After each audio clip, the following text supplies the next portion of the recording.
ان کے مطابق یہاں پر جو بادشاہ تھا جس کا یہ قلعہ تھا بیسیکلی، اس بادشاہ کا ایک اصول تھا کہ اس کے علاقے میں، اس کی سرحد میں، اس کی سلطنت میں جب کسی لڑکی کی شادی ہوتی تھی تو اس بادشاہ کا یہ قانون نافذ تھا کہ وہ لڑکی پہلی رات بادشاہ کے ساتھ اپنے بستر پر گزارے گی۔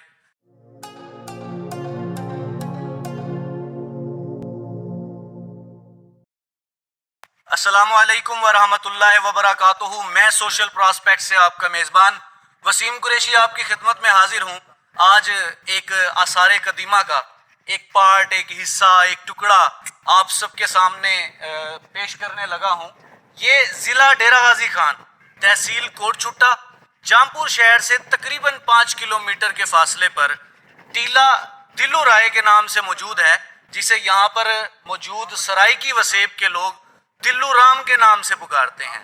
اس ٹیلے کے بارے میں مشہور ہے ایک کہانی یہاں پر، جو یہاں کے جو بزرگ ہیں، جن کی پشتیں اور نسلیں یہاں رہتی آ رہی ہیں عرصہ دراز سے، ان کے مطابق یہاں پر جو بادشاہ تھا جس کا یہ قلعہ تھا بیسیکلی، اس بادشاہ کا ایک اصول تھا کہ اس کے علاقے میں، اس کی سرحد میں، اس کی سلطنت میں جب کسی لڑکی کی شادی ہوتی تھی تو اس بادشاہ کا یہ قانون نافذ تھا کہ وہ لڑکی پہلی رات بادشاہ کے ساتھ اپنے بستر پر گزارے گی۔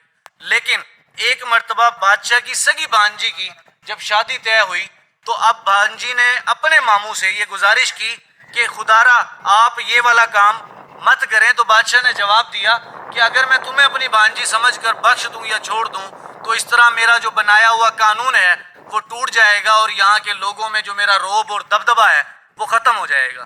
یہاں کے لوگ اپنی نسلوں سے، اپنے بزرگوں سے جو بات سنتے آ رہے ہیں، بادشاہ کی بھانجی نے یہ دعا کی کہ اے اللہ، وہ جو بھی بھگوان تھا، کیونکہ ایک بات آپ کو بڑی مزے کی بتانے لگا ہوں، ابھی یہاں پر موجود ہیں ہمارے ساتھ یہاں کے مقامی ہیں جن کی نسلیں یہاں پر کافی عرصہ دراز سے موجود ہیں۔ ان کا کہنا ہے کہ جب آثار قدیمہ والے لوگ یہاں پر آئے تھے، اس کی ہسٹری، اس کی تاریخ اٹھا کر، تو تاریخ کے مطابق اس کا جو سلسلہ ہے، جو حسب نسب ہے، وہ جا کے ہڑپا کے ساتھ ملتا ہے، اور یہاں کے جو تمام قوانین وغیرہ نافذ تھے ان کا تعلق بھی ہڑپا سے پایا جاتا ہے۔ ان لوگوں کے مطابق آپ صلی اللہ علیہ وآلہ وسلم کی تاریخ سے بھی پرانی تاریخ ٹیلہ دلو رائے کی ہے، کیونکہ 1400 سال پہلے حضرت محمد صلی اللہ علیہ وآلہ وسلم کی جب پیش آوری، تشریف آوری ہوئی اس دنیا میں، تو آپ صلی اللہ علیہ وسلم کی امت میں سے کسی کے اوپر اس طرح کے عذاب نازل نہیں کیے جاتے تھے۔ تو یہ سلسلہ اور یہ جو نشانی ہے یہ اسی طرف اشارہ کرتے ہیں کہ اس کی تاریخ در حقیقت 1400 سال سے بھی پہلے کی ہے۔ اب میں بتانے لگا تھا کہ اس کی بھانجی نے اس دور کا جو بھگوان یا بدھ مت، کیونکہ زیادہ یہاں ہندو مت اور بدھ مت کے آثار پائے جاتے ہیں، اس نے اپنے بھگوان سے یا جس سے بھی یہ دعا کی کہ یا تو مجھے غرق کر دے یا پھر اس پورے شہر کو غرق کر دے، اور کہا جاتا ہے کہ اس کے بعد اس کی بھانجی کی شادی ہوئی تھی تو وہ رات گزارنے سے پہلے یہ جو سارے کا سارا قلعہ ہے جو کئی ایکڑ پہ محیط ہے، یہ سارے کا سارا زمین دوز ہو گیا تھا، اس کو غرق کر دیا گیا تھا۔ یہاں کے لوگوں میں زیادہ تر ایک بات بڑی کہانی کی طرح مشہور ہے، سامنے اگر آپ کو نظر آ رہا ہو، کیمرہ آپ کو فوکس کر کے ابھی دکھا دے گا، یہ ایک ٹیلے کی طرح ہے جو بیسیکلی یہاں جو آثار موجود ہیں اور جو تاریخ یہاں پر رقم ہے جو بورڈ کے اوپر نصب کی گئی ہے، اس کے مطابق یہ در حقیقت ایک ایسی چوٹی تھی جو قلعے میں سب سے اونچائی پر موجود تھی۔ یہاں سائڈ پر کوہ سلیمان کے پہاڑی سلسلے ہیں، کوہ سلیمان کی جانب سے جب بھی کوئی جنگی قافلے اس قلعے کی جانب کوچ کرتے تھے تو اس چوٹی کے اوپر چڑھ کر یہ چیک کیا جاتا تھا کہ قلعے سے کتنے فاصلے پر ہیں، تاکہ اپنی جو جنگی تیاریاں ہیں انہیں مکمل کر لیا جائے۔ لیکن یہاں پر ایک جھوٹ موٹ کی کہانی مشہور ہے، وہ یہ کہا جاتا ہے کہ یہاں ایک سونے کی دیگ موجود ہے جس کے اوپر ایک بہت بڑا اسدہ جو ہے وہ قبضہ کر کے بیٹھا ہوا ہے۔ ابھی ہم نے ان سے پتہ کیا تو کوثر صاحب کے مطابق جتنا بھوک کا دور ہے، آج کے دور میں بھوک جتنی موجود ہے، اگر یہاں ایسا کوئی اسدہ بیٹھا ہوتا اور اس کے نیچے سونے کی دیگ ہوتی تو گولیوں کی بچھاڑ کر کے اس کے نیچے سے وہ سونے کی دیگ جو ہے وہ نکال کے لے جائی جاتی، کیونکہ وہ دور جس میں انسان کو قتل کر کے اس سے اس کی دولت چھین سکتا ہے، اس دور میں ایک اسدے کو مار کے اس کے نیچے سے سونے کی دیگ نکالنا کوئی بڑی یا مشکل بات نہیں ہے۔ تو یہ ایک جھوٹ موٹ کی کہانی ہے جس کا حقیقت سے کوئی تعلق نہیں ہے۔ یہ دراصل بیسیکلی چوٹی تھی جس سے جنگی آنے والے قافلوں کو واچ کیا جاتا تھا. بہت سارے لوگ یہاں پر جو ہے یہ دیکھنے آتے ہیں کہ اسدے یہاں پر موجود ہیں یا نہیں, لیکن یہاں ایسا کوئی اسدہ یا سونے کی دیگ موجود نہیں ہے. البتہ یہاں کے مقامی لوگوں کے مطابق بارشوں کے بعد کچھ لوگ ہیں جنہیں یہاں سے کوئی سونے کا کنگن یا کوئی سونے کی چیز اس طرح کی ملتی رہتی تھی. اس کا تعلق ضرور حقیقت سے ہے. ابھی یہاں سارے قدیمہ والوں نے کھدائی کی تھی, تو اگر آپ دیکھ سکیں تو یہ وہ کمرے ہیں جو اس قلعے کے تھے. یہ کمرے, اس کے آثار ابھی تک موجود ہیں. سائڈ پر اس کی اینٹیں, دیواریں, یہ چڑھنے والی جو سیڑھیاں ہیں ان کو باقاعدہ دیکھا جا سکتا ہے. اور یہ بالکل ساتھ ساتھ 5 سے 6 یا 7 کمرے یہاں پر موجود ہیں.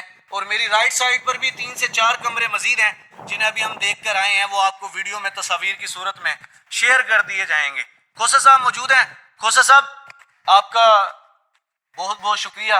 آپ نے ہمیں وقت بھی دیا اور اس کے جو حقائق ہیں اس سے ہمیں آگاہ بھی کیا. ہم مزید بھی کوشش کریں گے اس کی تاریخ کھنگالنے کی کہ اس کے بارے میں اور مزید ہمیں معلومات جو ہیں وہ اکٹھی کی جا سکیں. ایک چیز میں آپ سے یہاں پوچھنا چاہتا ہوں, آپ کے مطابق یہ انگریزوں کے آنے سے پہلے یہ جو جگہ تھی یہ آپ کے بزرگوں کی تھی؟ جی جی بالکل. آپ لوگ یہاں پر فصل بھی کاشت کرتے تھے؟ یہ جو جھیکی جگہ نظر آ رہی ہے یہ ہم لوگ کاشت کرتے تھے. ٹھیک ہے. ادھر وہ خوہ جو نظر آ رہا ہے یہ بیل لگا کے ہمارے بزرگ اس میں پانی نکالتے تھے. ٹھیک ہے. جب اس کے اوپر حکومت کا قبضہ ہو گیا پھر اچھا, حکومت وہ تھی انگریز والی؟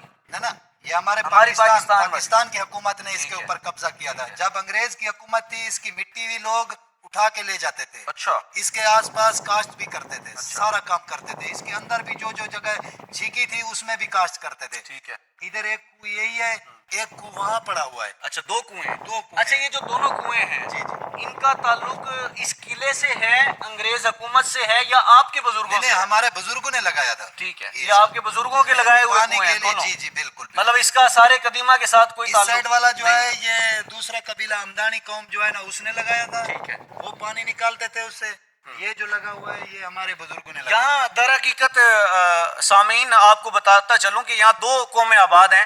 ایک قوم جو ہے وہ ہمدانی قوم ہے اور ایک کھوسا قوم ہے.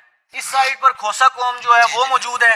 ان کے مطابق وہ جو کنواں وہاں پر موجود ہے وہ کھوسا قوم کے جو بزرگ تھے جو یہاں فصلوں کی کاشتکاری کرتے تھے انہوں نے لگایا تھا. اور جو اس سائڈ پر کنواں موجود ہے, خوہ کہتے ہیں بیسیکلی, ہماری سرائکی میں کنویں کو خوہ کہا جاتا ہے. تو وہ جو وہاں پر کنواں موجود ہے وہ ان کے مطابق ہمدانی قوم وہاں آباد ہے, تو ان کے بزرگوں نے اس کنویں کو نکالا تھا یا تلاش کیا تھا. اس کی جو مٹی ہے نا وہ بڑی نرم ہے. پاؤں رکھتے ہیں تو اچھا خاصا جو پاؤں ہے وہ اندر چلا جاتا ہے. کھوسا صاحب بتا رہے تھے کہ اس مٹی کو سرائکی زبان میں شور کہا جاتا ہے. یعنی کہ ایک ایسی مٹی, ایک ایسی زمین جو دوسری زمین کو کھاتی ہے.